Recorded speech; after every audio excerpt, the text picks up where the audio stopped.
Hello everyone, good morning. আমি অনুষা, আমার ব্লগে তোমাদের সবাইকে স্বাগত জানাই। সকালটা শুরু করলাম ঠাকুরকে প্রণাম করে, মেডিটেশন করে।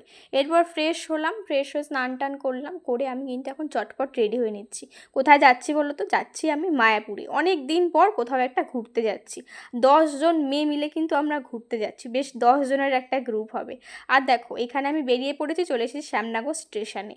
শ্যামনগর স্টেশনে চলে এসেছি, এখন আমি চলে যাচ্ছি টিকিট কাউন্টারে। আর আমার কিন্তু কৃষ্ণনগর লোকাল ছিল 6:54-তে। তো কৃষ্ণনগর লোকাল চলে এসেছে, ট্রেনেও আমি উঠে পড়লাম। আমি তো ট্রেনে উঠেই পড়েছি, কিন্তু বাকিরা সবাই কিন্তু কল্যাণী থেকে উঠবে। কল্যাণী থেকে তো এক ঝাঁক গ্রুপ আসবে, 10 জন মেয়ে যাচ্ছি বলে কথা, তাই না? দেখো এখানে সব লাইন বাই লাইন চলে এসছে। আর আমার সামনে বসেছে নন্দিতা দি আর তার মেয়েরা। আর দেখো, এই নন্দিতা দি কিন্তু আমাদের সবাইকে ঝালমুড়ি খাইয়েছে। আর এখানে ঝালমুড়ি খেতে খেতে, ঘুমাতে ঘুমাতে আমরা সবাই পৌঁছে গেলাম কৃষ্ণনগর স্টেশনে। কৃষ্ণনগর স্টেশনে এসে এখানে ওরা শুরু করে দিয়েছে চায়ের আড্ডা।